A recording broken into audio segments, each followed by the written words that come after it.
नमस्कार, वंदे मातरम। आज इस तीसरे सेशन में है, मैं आपका हार्दिक स्वागत करता हूं। और व्यावसायिक शिक्षा की जो बुक 1 है, उसकी 2 यूनिट हमने कंप्लीट कर ली थी और सारे पीडीएफ नोट्स मैंने डाल दिए टेलीग्राम चैनल पर। आप ज्वाइन करें और पीडीएफ नोट से आप पढ़ें। हर एक क्वेश्चन का मैंने यहाँ पे उसको समझाया है। आपको कहीं प्रॉब्लम आती है तो आप यूट्यूब से क्लास लेके उस क्वेश्चन को समझ सकते हैं।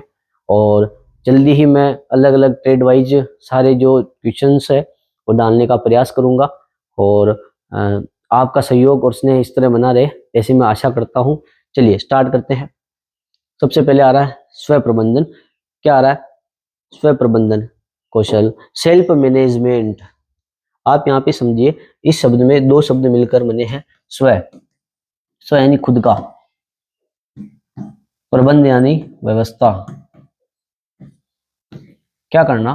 खुद की व्यवस्था करना। अब व्यवस्था का मतलब यूं नहीं कि खुद की व्यवस्था ऐसी हो। व्यवस्था का मतलब यहाँ पे ये है कि आप अपने काम को पूरी तरह व्यवस्थित रूप से करें। मैं आपको बता दूं, जो प्रबंध होता है वह, जो वाणिज्य के बच्चे हैं वो समझ पाएंगे, प्रबंध सार्वभौमिक होता है। सार्वभौमिक का मतलब हर जगह प्रबंध है। दुनिया का ऐसा कोई कोना नहीं जहाँ पे प्रबंध नहीं है। अपने घर में शादी होती है तो पापा एक जने को कह देते हैं कि भी सब्जी का काम आपका है, टेंट वाले को आपको देखना है, पानी वाले को आपको देखना है, हलवाई को आपको देखना है। आपने क्या कर दिया? काम को बांट दिया। ये मैनेजमेंट है। ठीक है। आप कक्षा में आपने देखा एक टीचर बच्चों को, जो कम हाइट वाले हैं उनको आगे बिठाता है, थोड़े से लंबे को पीछे बिठाता है, क्रम से बिठाता है। ये प्रबंध है। कक्षा पूरी व्यवस्थित रहती है, स्कूल में हर एक कमरा व्यवस्थित रहता है। ये प्रबंध है।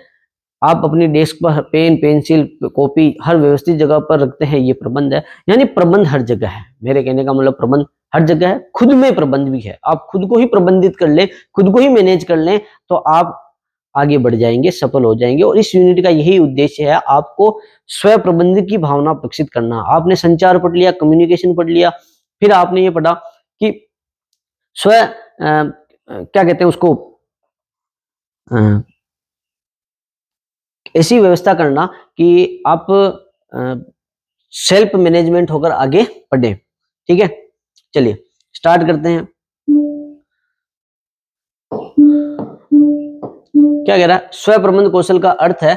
क्या अर्थ है? स्पष्ट कीजिए। स्व प्रबंध कौशल का अर्थ है विभिन्न स्थितियों में प्रभावी तरीकों से किसी भावनाओं, विचारों एवं व्यवहारों को नियंत्रित करने की क्षमता। हम किस जगह पर कैसी भावना से, कैसे विचारों से अपने को मैनेज कर पाते हैं, यही क्या है? स्व प्रबंध है। आप कहीं ऐसी स्थिति में पड़ गए जो विपत्ता वाली स्थिति है, विपदा वाली स्थिति में आप खुद को किस तरह से निखारते हैं, यही स्व प्रबंध है। आप एग्जाम हॉल में किस तरह से क्वेश्चन का आंसर लिखते हैं, यही स्व प्रबंध है। हेजिटेशन नाम का आपने शब्द सुना होगा। अक्सर बच्चे एग्जाम से हेजिटेट होते हैं, डर जाते हैं, फोबिया रहता है उनको, तो डर रहता है। तो आप क्या करें कि आप खुद को इतना संभालें कि नहीं, एग्जाम हो चाहे कुछ भी हो, मैं इसको क्रैक कर सकता हूं, मैं इसमें सफल हो सकता हूं, मुझे खुद पर पूर्ण विश्वास है, मैंने अध्ययन किया है, तो कोई डरने की जरूरत नहीं है। विभिन्न स्थितियों में प्रभावी तरीकों से किसी भी भावनाओं, विचारों को, व्यवहारों को नियंत्रित, अपने व्यवहार को नियंत्रित करें। आपको बहुत ज्यादा गुस्सा आ रहा है तो आप इधर उधर सामान नहीं फेंकें, या ऐसा अब नॉर्मल एक्टिविटी नहीं करें कि आपको लगेगा यार ये तो समझ में नहीं आ रहा, इसको गुस्सा आता तब ये खुद पे कंट्रोल नहीं रहता। तो खुद पे जो कंट्रोल है वो आप रखें। ठीक है। क्या आ रहा है? स्व प्रबंधन मूल मूल बातें कौन कौन सी है? सबसे पहले आप क्या होना जरूरी है? आपको अनुशासित होना जरूरी है। अगर आप अनुशासित नहीं है तो आप स्व प्रबंधित नहीं हो पाएंगे। आपको अनुशासन जरूरी है। आपने एक संस्कृत में श्लोक पढ़ा होगा कि काक चेष्टा बकु ध्यानम स्वान निंद्रा अल्पहारम गृहतागी। मतलब कि काक चेष्टा, आपकी जो चेष्टा है, आपकी सोच है, वो कौवे जैसी होनी चाहिए। काक यानी कौवा होता है, वो हमेशा अपने लक्ष्य पर अपनी सोच को रखता है, टारगेट रखता है। काक चेष्टा बको ध्यानम, ध्यान कैसा होना चाहिए? बगुले जैसा होना चाहिए। बगुला एक टांग पर खड़ा रहता है और इससे इतना ध्यान लगा के रखता है, जब तक मछली नहीं आती वो जब तक हिलता नहीं, और जैसे मछली आती है उसको पकड़ लेता है। तो ध्यान बगुले जैसा होना चाहिए। काक चेष्टा बको ध्यानम स्वान निंद्रा, नींद कैसी होनी चाहिए? कुत्ते जैसी होनी चाहिए, बिल्कुल चमक। थोड़ी सी आवाज हुई कुत्ता हिल जाता है, देख लेता है क्या हो रहा है। अल्पाहारम, हमें क्या आहार क्या करना चाहिए, कम करना चाहिए, हमें जितना हो सके उतना करना चाहिए, बहुत अधिक मात्रा में नहीं करना चाहिए। आहार ज्यादा करने से हमें नींद आती है और हम पढ़ नहीं पाते हैं। और गृह त्याग तो पहले जो हमारी शिक्षा पद्धति थी उसमें पहले आश्रमों में पढ़ने जाते थे, तो आज नहीं होता। लेकिन ये 4 लक्षण आप ध्यान रखें। उसी प्रकार आप विद्यालय में जाएंगे या कहीं पे भी जाएंगे, आपको अनुशासित होना पड़ेगा। बिना अनुशासन के आप जीवन में आगे नहीं बढ़ पाएंगे। समय बांधेगा आपको, स्वयं प्रबंधन से आप क्या करेंगे, समय की बाध्यता हो जाएगी, क्योंकि आपने मैनेज कर लिया खुद को कि इस काम को मुझे इस समय में करना है, मुझे खाना इस समय खाना है, मुझे पढ़ाई इस समय करनी है, मुझे खेलना इस समय है। आपने स्वयं प्रबंधित कर लिया, तो आप समय में बंध जाओगे और आप अच्छे से लक्ष्य निर्धारित कर पाओगे। आप हर समस्याओं का समाधान कर पाओगे। ठीक है, आपके पास कोई भी समस्या है तो आप ज्यादा एक्साइट नहीं होगे, ज्यादा खुश नहीं होगे, ज्यादा दुखी नहीं होगे, कुछ भी नहीं होगे। आप उसको मैनेज कैसे करें, आप उसको सोल्व कैसे करें, आपके पास उसका कुछ ना कुछ हल होगा। टीम वर्क की भावना आपको पता रहेगा कि कौन सा काम मैं कर सकता हूँ, कौन सा काम के लिए मुझे साथियों की जरूरत है, तो टीम वर्क की भावना आप में विकसित होगी। और व्यावसायिकता, आप जब भी व्यवसाय करेंगे, कुछ भी काम करेंगे, तो आपका नॉलेज इतना हावी होगा आप पे कि आप स्वयं प्रबंधित है, तो आप किसी भी काम को करेंगे तो उसमें सफल जरूर होंगे। क्या कह रहा आगे देखिए, जीवन में सफल होने के लिए कौन कौन से कौशलों की आवश्यकता है, वही स्व जागरूकता है। ये गलत लिखा हो, थोड़ा मैं सही कर देता हूँ। जीवन में सफल होने के लिए आपको क्या होने की जरूरत है, स्व जागरूक होने की जरूरत है। दूसरा है जिम्मेदारी। आप अपने जिम्मेदारी समझिए, आपकी क्या क्या जिम्मेदारी है। आप अपने माता पिता के लिए आपकी क्या जिम्मेदारी है, अपने देश के लिए आपकी क्या जिम्मेदारी है, अपने विद्यालय के लिए आपकी क्या जिम्मेदारी है, स्वयं के लिए आपकी क्या जिम्मेदारी है, आपको समझने की आवश्यकता है। समय का प्रबंध करें। अभी मैंने आपको बताया था कि जब आप स्वयं प्रबंधित होगे तो आपको समय का प्रबंध करना ही पड़ेगा, और समय का प्रबंधन करने से आप बिल्कुल सफल होंगे निश्चित रूप से। अनुकूलता बनाए रखें, एक जैसा माहौल बनाए रखें, कभी ज्यादा खुशी नहीं, जब ज्यादा दुख नहीं, आप बिल्कुल एक जैसे समान व्यवहार में रहे। आगे, तनाव से आप क्या समझते हैं। तनाव मोस्ट इंपोर्टेंट क्वेश्चन है। तनाव आजकल के जो युवा पीढ़ी है इस रोग से ग्रस्त हो रही है, और इसको ज्यादा ही थोड़ा सा इसको बड़ा चढ़ा के बताया गया है। तो मैं आपको एक थोड़ा सा एक सिंपल सी बात बताता हूँ। तनाव किसी भी खतरे के प्रति, कोई भी जो खतरा है उसके प्रति हमारी शारीरिक, है ना, मानसिक, सामाजिक एवं भावनात्मक प्रतिक्रिया, हम किस प्रकार उस पर प्रतिक्रिया करते हैं तनाव पर, वो हमारी जो प्रतिक्रिया ही वही तनाव है। जैसे क्या कहा, शारीरिक, मुझे कोई तकलीफ हो रही है, अब मेरे को डॉक्टर ने कहा कि आपको कैंसर है, आप 1 महीने बाद मर जाओगे। अब मैं उस शारीरिक प्रतिक्रिया के कारण टेंशन में आ गया, मैं 1 महीने बाद मर जाऊंगा, मर जाऊंगा, मर जाऊंगा। जब आपके पास तनाव की स्थिति उत्पन्न हो जाए तो आप क्या करें, तो इस तनाव को क्या करें कि जब आपके पास रिजल्ट हाथ में नहीं है, मरना मेरे हाथ में नहीं है, जीना मेरे हाथ में नहीं है, ऊपर वाले के हाथ में है, तो जब रिजल्ट मेरे हाथ में नहीं है तो उसकी टेंशन में क्यों लूं। समझे मेरी बात को। मानसिक मानसिक रूप से आप स्ट्रांग बने रहे। आगे बढ़ाएंगे इसमें सामाजिक और भावनात्मक, सबसे इंपॉर्टेंट जो होता है ये भावनाओं के अंदर चलता है, इमोशन के अंदर चलता है तनाव। आप किसी बात को किसी से शेयर नहीं करते हैं, किसी बात को किसी से बताते नहीं, तो आप क्या होते हैं, अंदर ही अंदर उसको भावनात्मक रूप से आपके ऊपर हावी होता जाता है, और वही तनाव का रूप ले लेता है। क्या कह रहा है, तनाव में किन किन बातों का ध्यान रखें। आप ध्यान रखें कि आप तनावपूर्ण घटना, आप ये देखिए कि आपको किस घटना से तनाव हुआ है। माना कि मुझे डॉक्टर ने कहा कि मुझे कैंसर है, तो उस घटना से मुझे तनाव हुआ, उस घटना को विचार करें, फिर आप खुद पर विश्वास रखें। अब वही मैंने बताया, फिर आत्मविश्वास में होगा जो होगा, अपने हाथ में तो है नहीं, तो तनाव टेंशन लेने से क्या मतलब है। घटना का महत्व और प्रतिक्रिया परिणाम समझे। आप ये भी समझे कि अगर किसी घटना, मैंने अभी आपको बताया, परिणाम आपके हाथ में नहीं है, या उस घटना का महत्व ही नहीं है, तो आप उस पर तनाव क्यों ले रहे हैं, तनावपूर्ण परिस्थिति क्यों पैदा कर रहे हैं, कि जब आप उस स्थिति को कंट्रोल ही नहीं कर पाएंगे, आप कुछ कर ही नहीं पाएंगे, तो उस चीज के बारे में सोचना है क्या। तनाव प्रबंधन में उठाए गए कदम कौन कौन से, ये इंपॉर्टेंट है। सबसे पहले जागरूक बने कि आप तनावग्रस्त है, आपको कोई ना कोई टेंशन है, आप इसके भी आप दिमाग में बात सोचे और उसका कारण का पता लगे, किस कारण से तनाव हुआ है, और उसका प्रबंधन की वीडियो को अब इसको कैसे खत्म करना है, इसको खत्म कैसे करना अभी मैं आपको बताऊंगा। फिर भी मैं आपको एक इसका छोटा सा इलाज बता देता हूं यहाँ पे, कि आप अपने समाज से, अपने परिवार से, अपने दोस्तों से ज्यादा समय आप उनके साथ बिताए। आपको मैं कह रहा हूं जितनी भी टेंशन है वो आप भूल जाओगे, आप उस बातों में, उनके साथ समय बिताने में ही लग जाओगे, आपकी जो समस्या है आप उसको भूल जाओगे। और तनाव से बाहर निकलने का सबसे इजी आसान तरीका मुझे यही लगता है। तनाव प्रबंधन किस प्रकार मदद कर सकता है? अगर हम तनाव का प्रबंधन करेंगे तो खुशहाल जीवन होगा हमारा, समय पर काम पूरा होगा और हम ऊर्जावान बने रहेंगे। किसी भी प्रकार की कोई टेंशन हमारे जीवन में नहीं आनी चाहिए। क्या कह रहा है? तनाव प्रबंधन की तकनीक कौन कौन सी है? थोड़ा सा क्या है? ठीक है, सबसे पहले समय का प्रबंधन। आप खुद के समय को व्यवस्थित कर ले तो आपको फ्री बैठने का, ऐसी फालतू की बात सोचने का समय ही नहीं मिलेगा, तो आप तनावग्रस्त होंगे नहीं। भोजन अच्छा करें। स्वस्थ शरीर में स्वस्थ मस्तिष्क का निर्माण होता है, अरस्तु ने कहा था। तो आपका अगर शरीर स्वस्थ होगा तो मस्तिष्क भी स्वस्थ होगा। तो अच्छा पौष्टिक भोजन रहे, शरीर को स्वस्थ रखे, पॉजिटिव सोच रखें, हमेशा पॉजिटिव सोच रखनी चाहिए।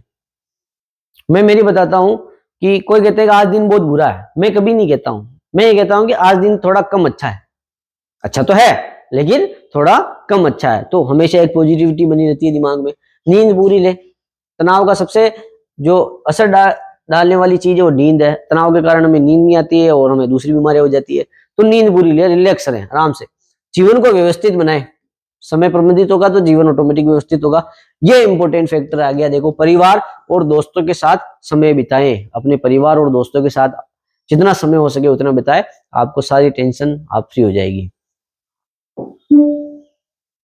क्या कह रहा? भावात्मक बुद्धि के क्या क्या आशय हैं? भावात्मक बुद्धि से तो अपनी भावनाओं को दूसरी भावनाओं के साथ जोड़ना। जैसे एक बच्चा है, ये उसकी माँ है। जब एक बच्चा रोता है तो उसकी माँ ऑटोमेटिकली भावुक हो जाती है कि मेरा बच्चा रो रहा है ना। एक बच्चे को अगर आपने देखा होगा, जब पेरेंट्स मीटिंग होती है, एक बच्चे को जब पुरस्कार मिल रहा होगा 1000 जनों के सामने, तो उसके माता पिता ऑटोमेटिक इमोशनल हो जाएंगे, उनके आंसू आने लगेंगे, उनकी भावनाओं के साथ उसकी भावना जुड़ी, उसको कोई तकलीफ होगी। तो भावनात्मक, मेरा समझाने का मतलब बुद्धि ऐसी बुद्धि है जो हमारी जो भावना है दूसरे की भावना से जुड़ जाती है, ऐसी बुद्धि को भावनात्मक बुद्धि कहते हैं। आगे स्वयं को जानना, ये थोड़ा सही लिख दिया मैंने। स्वयं को जानना क्या है? तो आप कौन हो, आपको क्या पसंद है, आपकी ताकत क्या है, आपकी कमजोरी क्या है, यही तो हम जानते हैं खुद को। हम समझ नहीं पाते कि हम में क्या है। हर व्यक्ति कुछ ना कुछ विशेष होता है, आपको जानने की आवश्यकता है कि आप क्या कर सकते हैं इस दुनिया में, आप किस लिए आए हैं। तो अगर आप खुद को जान लेंगे तो दुनिया में आपको आगे बढ़ने से कोई भी नहीं रोक पाएगा। इसलिए आप खुद को जानिए। आपकी किसी को ड्राइंग पसंद है, किसी को क्रिकेट खेलना पसंद है, किसी को पढ़ना पसंद है, किसी को डांस करना पसंद है, किसी को सिंगिंग पसंद है, किसी को क्या पसंद है। हर व्यक्ति विशेष है, आप खुद को जानिए। आप अच्छे श्रोता बन सकते हैं, आज अच्छे आप प्रवक्ता बन सकते हैं, आप कुछ भी बन सकते हैं। आप में वो काबिलियत है, आपको जानना है आप कौन हैं, आपको खुद को जानना। आगे ताकत के कोई 3 उदाहरण बताइए। कितने भी उदाहरण हो सकते हैं। मैंने लिख दिया कि भी मैं अच्छा लिख सकता हूं, मेरी ताकत है। मैं अच्छा बोल सकता हूं, मेरी ताकत है। मैं अच्छा गा सकता हूं, मेरी ताकत है। मैं अच्छा खाना पका सकता हूं, मेरी ताकत है। मैं अच्छा नाच सकता हूं, मेरी ताकत है। आपने समझ लिया आपकी ताकत क्या है। आगे अपनी ताकत का पता कैसे करें? अगर आपको पता नहीं चल रहा है कि आपको में क्या काबिलियत है, तो ये 3 चीजें अपनाएं। क्या है? आप सोचें कि आप किस चीज में हमेशा सफल होते हैं। आप जो काम करते हैं ऐसा कौन सा काम है जिसमें आप हमेशा क्या होते हैं 100% सफल होते हैं। आप ये सोचे, आपको ऑटोमेटिक आपकी ताकत पता चल जाएगी। दूसरा, आप ये सोचे कि दूसरों में आपको क्या पसंद लगता है। आप ये सोचे कि जो सामने वाला है उसको मेरे में क्या अच्छा लगता है, वो मेरी बढ़ाई कब करता है, किस चीज के बारे में सोच कर मेरी बढ़ाई करता है। बहुत सारे कहता है यार तू बोलता है बहुत अच्छा है ना, यार बच्चा यार बहुत अच्छा बोलता है, तो इसका मतलब उसमें बोलने की काबिलियत है। कोई गाना गाना अच्छा गाता है, यार क्या गाता है, अच्छा गाता है। तो आप सामने वालों को भी सोचे कि यार सामने वाला क्या कह रहा है और उसमें क्या सोचकर मुझे कहा है, ये बात आप सोचे कि आप अच्छा कर सकते हैं। हमेशा ये पॉजिटिव सोचना है कि आप हमेशा अच्छा कर सकते हैं। मैंने अभी वही बात कही कि दिन खराब है, यार आज 2 दिन बहुत खराब है, नहीं, दिन थोड़ा कम अच्छा है। आप ये सोचेंगे तो आपको एक हमेशा पॉजिटिविटी बनी रहेगी। स्व प्रेरणा क्या होती है?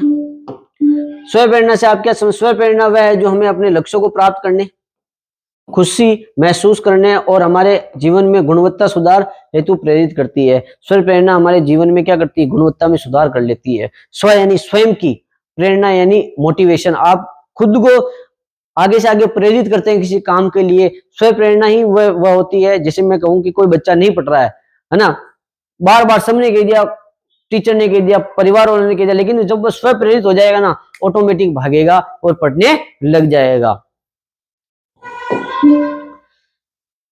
स्व प्रेरणा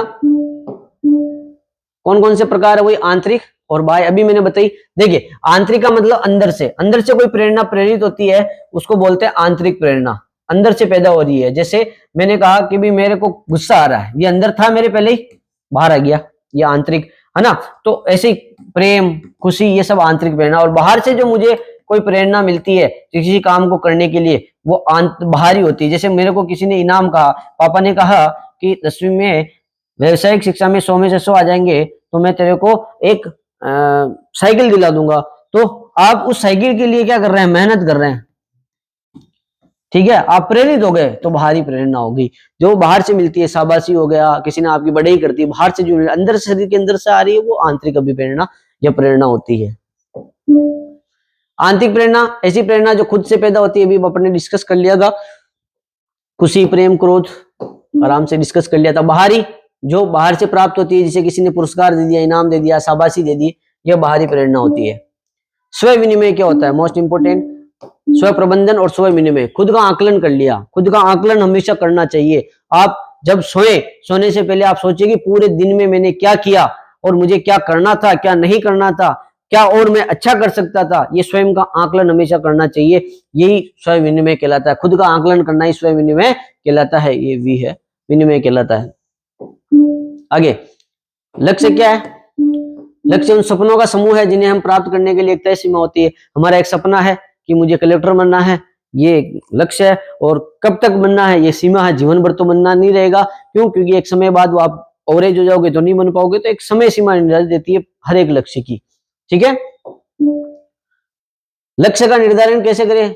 लक्ष्य हमेशा विशिष्ट होना चाहिए, विशेष लक्ष्य होना चाहिए, लक्ष्य मापने योग्य होना चाहिए, लक्ष्य को मापा जा सके, सही सफल हुआ है नहीं हुए, है ना, ये उसको मापने योग्य होने चाहिए, प्राप्त करने योग्य होने चाहिए। मोस्ट इंपोर्टेंट लक्ष्य आपने सोच लिया मेरे को चांद तारे सूरज को छू के आना, ये मेरा लक्ष्य है, मेरा टारगेट है, मैं सूरज को छू के आऊंगा।